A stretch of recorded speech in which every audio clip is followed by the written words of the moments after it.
রাজশাহী বিশ্ববিদ্যালয় কেন্দ্রীয় ছাত্র সংসদ রাকসু নির্বাচন নিয়ে জটিলতা কাটছেই না। রবিবার বিকেলে এ নিয়ে ছাত্র প্রতিনিধিদের সাথে আলোচনায় বসে নির্বাচন কমিশন। তবে সভা শুরুর কিছুক্ষণ পরই আলোচনা বয়কট করেন ছাত্রদল নেতারা। তৈরি হয় হট্টগোল। এরপর অন্যান্য ছাত্র সংগঠন ও শিক্ষার্থীরা জানান, প্রথম বর্ষের শিক্ষার্থীদের ভোটার করতে আপত্তি নেই তাদের, কিন্তু কোনোভাবেই ভোট পেছানো যাবে না। দলের ভোটার আছে, বাম সংগঠনের ভোটার আছে, সেখানে আসলে আমাদের কোনো মাথা ব্যথা নাই। আমাদের সবার মাথা ব্যথা হচ্ছে আপনি ডেটটা কি ওই ডেটই রাখতে পারবেন কিনা। আমাদের দাবি একটাই, ইলেকশন না পিছিয়ে আপনি আরো যা কিছু পারেন অ্যাড করেন, এখানে আমাদের কোনো সমস্যা নাই। সমস্যা একটাই, ডেট পিছানো যাবে না।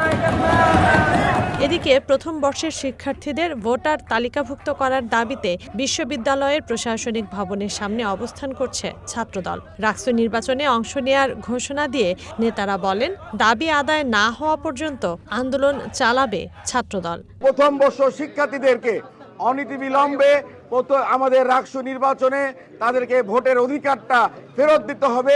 কেন এটি তাদের গণতান্ত্রিক অধিকার, এটি তাদের মৌলিক অধিকার। সেই অধিকার বঞ্চিত করার ক্ষমতা রাজশাহী বিশ্ববিদ্যালয় প্রশাসনের নেই। আমরা অংশগ্রহণ করব এবং আপনাদেরকে সাথে নিয়ে গণতান্ত্রিক যে দাবি, যেটা তাদেরকে প্রথম বর্ষের শিক্ষার্থীদেরকে যে অধিকার থেকে বঞ্চিত করা হচ্ছে, সেই দাবিটাও আমরা গণতান্ত্রিক উপায়ে আমরা বিশ্ববিদ্যালয় প্রশাসনের কাছে আদায় করে থাকবো।